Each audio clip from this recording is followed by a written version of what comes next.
प्रकार का स्वागत करने का मौका मिले। ये जो प्रतियोगिता थी 7 से 10 नवंबर तक कोयम्बटूर तमिलनाडु में आयोजित की गई थी और हेप्टाथलॉन की प्रतियोगिता में बहन ने मेडल जीता है। नेशनल लेवल पर जूनियर में ब्रॉन्ज मेडल है। यहाँ पर जहां तक मेरा विचार है, जितने भी साथी खिलाड़ी खड़े हैं जो खेल से अनटच है वो तो दूर की बात है, शायद जो खिला रहे हैं खेल रहे हैं उनमें से बहुत सारे को तो यही समझ में नहीं आता कि यह हेप्टाथलॉन बीमारी क्या है। जब 1896 में 2 मिनट का समय लूंगा, जब ओलंपिक का उद्देश्य बनाया गया था, उसमें 3 शब्द थे, सीटीएस, अल्टीएस और फर्टीएस, जिसका अर्थ था बहुत तेज, बहुत जोर से और बहुत ऊंचा। और वो तीनों चीजें इस हेप्टाथलॉन में शामिल हैं। 7 गेमों का एक मिक्स इवेंट है हेप्टाथलॉन। 7 गेम इसमें होते हैं, जिसमें 3 दौड़ होती है, 2 जंप होते हैं और 2 फेंकने के होते हैं। फेंकना, कूदना और दौड़ना, 3 ही चीजें गेम में। आप कोई भी गेम कर लीजिए, या तो आपको कोई चीज फेंकनी होती है, या कूदना पड़ता है, या दौड़ना पड़ता है। और तीनों का मिक्स ये गेम है 7 इवेंट का। कल भी हम बैठे थे, एक साथी कहने लगा बोला 3 गेम की तैयारी को एक बच्चा कर ही नहीं सकता। यही तो इस गेम की खास बात है। रेस वाले कहते हैं कि हम जंप नहीं कर सकते, जंप वाले कहते हैं हम रेस नहीं कर सकते, और ये तीनों का मिक्स है। और उसके बाद इसकी स्कोरिंग होती है, पॉइंट होते हैं, किस बालक ने कितना, किस प्रतिभागी ने कितना जंप किया, कितनी रेस की, कितने समय में की, उसके पॉइंट होते हैं। और उन पॉइंटों की कैलकुलेशन करने के बाद हेप्टाथलॉन का स्कोर होता है, और उस स्कोर के अंदर जो फर्स्ट, सेकंड, थर्ड होता है, उसको जो फर्स्ट पोजीशन, सेकंड पोजीशन निश्चित की जाती है। तो मैं बहन को बधाई देता हूं कि आपने वो गेम चुना जिसके अंदर एक नहीं 3 प्रक्रियाएं एक साथ करनी पड़ती हैं। मैं इनके कोच साहिब को भी बधाई देता हूं कि आपने इसको उस खेल के लिए मोटिवेट किया कि उसके अंदर वो प्रतिभा है। एक बात मैं बताना चाहता हूं, आज 2000 का वो सिडनी ओलंपिक याद कीजिए, जब इंडिया एक मेडल के लिए तरस रहा था। और वो 2000 में वो सिडनी ओलंपिक में एक मैडम कर्नल मजेश्री ने ब्रॉन्ज मेडल दिलाया था, जो कि इंडिया की बेटी थी। 2016 का वो ओलंपिक याद कीजिए, जब इंडिया मेडल के लिए तरस रहा था, और उस टाइम पर इंडिया को 2 मेडल दिलाने का काम एक साक्षी मलिक, गांव मोखरा, जिला रोहतक की बेटी ने दिलाने का काम किया था। दूसरी हैदराबाद की बेटी है पीवी संधू, जिसने मेडल दिलाने का काम किया था। पिछला ओलंपिक टोक्यो ओलंपिक की अगर मैं 2021 में हुआ, कोरोना के कारण 2020 में होना था, 21 में हुआ था। इंडिया के आज तक का हाईएस्ट स्कोर है इंडिया का 7 मेडल का। 1900 में इंडिया ने पहली बार ओलंपिक में भाग लिया था। 123 साल का इतिहास में इंडिया के टोटल 33 मेडल आए, जिसमें 8 हॉकी टीम के हैं। और उन 33 में से 7 मेडल 2020 के टोक्यो ओलंपिक में आए, और उन 7 में से 3 मेडल हमारी बेटियों ने जीतने का काम किया है। तो हमारी बेटियां किसी से कम नहीं है। चाहे ओलंपिक की बात हो, चाहे एशियाई गेम की बात हो, चाहे राष्ट्रमंडल की बात हो, जब भी गेम होते हैं पूरा इंडिया एक तरफ होता है, हरियाणा एक तरफ होता है। 1/3 मेडल अकेला हरियाणा के। एशियन गेम 2022 में जो अभी हुए थे, सिर्फ अक्टूबर में 8 अक्टूबर को जिनका समापन था, इंडिया के 107 मेडल हैं, और 107 में से 30 मेडल अकेले हरियाणा के हैं। और उनमें उसके साथ साथ कबड्डी के अंदर जो 2 मेडल आए, जिसमें मोस्टली प्लेयर हरियाणा की हैं, चाहे बॉयज के हो चाहे गर्ल्स के हो। हॉकी के 2 मेडल आए, दोनों के दोनों में मोस्टली प्लेयर हरियाणा की है, क्योंकि हरियाणा में हॉकी की नर्सरी शाहबाद को माना जाता है। क्रिकेट का जो गर्ल्स का, वुमेन का जो मेडल आया, उसकी कप्तान शेफाली वर्मा, जो कि हमारे रोहतक जिले की है। तो हरियाणा गेमों में किसी भी माध्यम से कमजोर नहीं है, और उसमें भी बेटियों ने बढ़ चढ़ करके योगदान दिया है। मैं एक रिक्वेस्ट सभी युवा साथी जो यहाँ खड़े हैं उनसे कहना चाहता हूँ, कोई मेरी बात का गलत अर्थ ना ले जियो।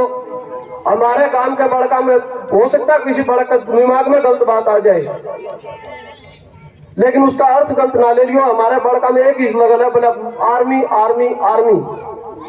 साथियों, ओलंपिक में अगर एक बालक 1 मिनट गोल्ड मेडल जीत के लाता, हरियाणा सरकार 6 करोड़ रुपए प्राइज देती है। और एक फौजी यहाँ रिटायर बैठे भी होंगे, सारी जिंदगी अपनी जवानी गवा दी, अगर 6 करोड़ को नहीं 60 लाख अगर रिटायरमेंट पर लेके आए हो तो मैंने बता दूं। सिल्वर मेडल पर 4 करोड़ है, ब्रॉन्ज मेडल के 2.5 करोड़ है, और अगर कोई भी बालक चौथा स्थान पर भी रहता है तो 15 लाख रुपए उसको पार्टिसिपेट तक के मिलते हैं। तो गेम में जितना सुनहरा भविष्य है, इतना मेरा दिमाग के अनुसार किसी भी क्षेत्र में नहीं है, पढ़ाई में भी नहीं है।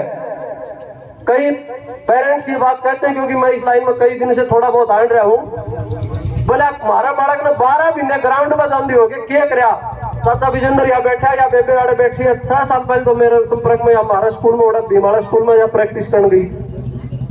12 साल आप एक बालक को +2 कराने में लगाते हैं, क्या नौकरी मिलती है? मैं ये बात पूछना चाहता हूँ आपसे। 12 साल के बाद मैं पूछा, बोले के दिवा कड़ा जाएगा आधे तो सुल्फा पी और दारू नशा कर ध्यान दे पाऊं, क्यों नौकरी मिले को नहीं, स्वास्थ्य खराब, फिर घराड़े आने के लगन। 12 साल आप किसी बच्चे को गेम में लगा करके दिखाइए, उसके बाद आपको पता चलेगा कि रिजल्ट क्या है। इसलिए मैं बहन से भी एक रिक्वेस्ट करता हूं कि अपने स्वास्थ्य का ध्यान रखिए और अपनी मेहनत को इतनी जरूर पहुंचाइए कि आप जूनियर नहीं सीनियर लेवल के ऊपर राष्ट्रमंडल, एशियन और ओलंपिक में भी अपना प्रदर्शन रहे। क्योंकि एक कड़वी सच्चाई है अपना काम की, दूसरा काम है तो मैं नहीं कह सकता। एक बार बालक ऊपर के आता है, उसके बाद न्यू बैठ जाए, जिस तरह 15 किलो वाली भैंस दूध देती 5 किलो पा जाग रहा है। सच्चाई ये है, मैंने 10-12 साल में अपना काम के बड़का का सर्वे किया है, चाहे वो पढ़ाई का सेक्टर हो, चाहे खेल का सेक्टर हो, चाहे किसी भी क्षेत्र का सेक्टर हो, क्योंकि मैंने लगभग 20 साल हो गए इस सेक्टर से जुड़े हुए। जो टैलेंटेड बालक थे, जो IAS तक की परीक्षा पास कर सकते थे, वो आज खेत में खेती करने लग रहे अपने काम के। किसी का नाम मैं नहीं लेना। अब मैं रिक्वेस्ट करूंगा भाई संजीव से कि वह आए और अपने 2 शब्द बहन के सम्मान में कहें। भाई संजीव गंगवा जी।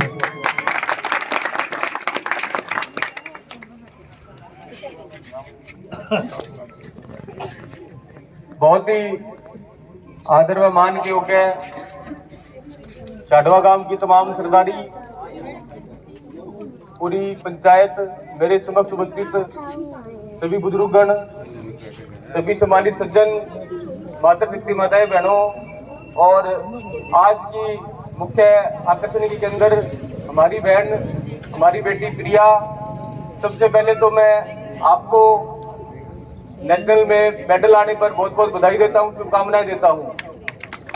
और साथ ही साथ मैं तो धन्यवाद करता हूं आपका कि आपने हमारे हरियाणा का, हमारे जिले का, हमारे हल्के का, हमारे गांव का जो मान सम्मान बढ़ाया है। अब कहीं भी कोई खेल की बात चलेगी और चलेगी तो हम भी अपनी छाती पर हाथ मार के कह सकते भी हमारी भी बहन जीत के आ रही है। तो इसके लिए आपका धन्यवाद करता हूं। और साथ ही साथ मैं बधाई देता हूं खास करके आपके परिवारजनों को, आपके कोच साहिबान को, परिवारजनों को, इसलिए कि उन्होंने आपके ऊपर भरोसा किया, आपको घर की 4 दीवार से बाहर निकाला, और कोच साहब को इसलिए कि उन्होंने आपकी प्रतिभा को निखारने का काम किया। इसलिए इनको भी मैं बहुत बहुत बधाई देता हूँ, शुभकामनाएं देता हूँ। और मैं तो अभी जैसे घर से पहले बता रहे थे, अपनी बहन को, छोटी बहन है मेरे, से एक ही बात कहना चाहूंगा कि आपने ये जो अचीवमेंट प्राप्त की है, ये अपने आप में बहुत बड़ी बात है, लेकिन ये कोई मंजिल नहीं है। ये पड़ाव तो हो सकता है, ये मंजिल नहीं है। इसलिए आप और ज्यादा मेहनत करें, और इतनी मेहनत करनी है और तब तक नहीं रुकना है जब तक ओलंपिक के पोडियम पर हमारा नेशनल एंथम ना बच जाए। तो इसलिए आप और ज्यादा मेहनत करिए, और इसके लिए आपको जो भी जरूरत पड़ेगी, किसी भी चीज की, चाहे कोई खेल का सामान हो, चाहे कोई और जरूरत हो, उसकी आपको चिंता नहीं करनी है। उसके लिए आपका भाई हमेशा तैयार है। आप एक फोन कर देना, जो भी चीज की जरूरत पड़ेगी तो उसके लिए आपसे तैयार है। बस आप अपनी मेहनत करते रहिए। और मैं तो यहाँ बहुत सारी मेरी मातृशक्ति बैठी है, बहुत सारी माताएं बहनें बैठी हैं, उनसे भी एक ही बात कहना चाहूंगा कि आप भी अपनी बेटियों को जो है थोड़ा बेटियों पर भरोसा जताइए। हमारी बच्चियों को थोड़े से सहारे की जरूरत है, आसमान थोड़ा वो जानती है। तो आप भी अपनी बेटियों को घर की 4 दीवारी तक सीमित ना रखें। और वो समय दूर नहीं है जब और बेटियां भी यहाँ से निकल करके प्रिया से प्रेरणा लेकर के और भी मेडल इस गांव में आने का काम करेंगे। और दूसरा, मैं तो तमाम आपका सभी जितने भी मेरे यहाँ पे सम्मानित बैठे हैं सबका धन्यवाद करता हूँ कि आपने जिस तरह से प्रोग्राम किया है ये निश्चित तौर पर प्रिया को प्रेरणा देगा और ज्यादा मेहनत वो करेगी और दूसरे जो बच्चे हैं वो भी देख करके इस प्रोग्राम को उनको भी प्रेरणा मिलेगी। और तीसरा मैं ये कहना चाहूंगा, भाई कह रहा था कि ओलंपिक में मेडल में अच्छा प्राइज मिलता है और मिलता है, निश्चित तौर पर ये अच्छी बात है कि सरकार भी पूरी मदद करी है। अभी एशियन में भी अच्छी प्राइज अपनी सरकार ने करी है। तो आप केवल ये नहीं भी पढ़ाई तक ही बच्चों को सीमित न रखें, आज हर फील्ड में हमारे बच्चे अच्छा कर सकते हैं, तो आप ज्यादा से ज्यादा उनको मोटिवेट करिए। और दूसरा साथियों, ये भी जरूरी नहीं है, खास करके युवा साथियों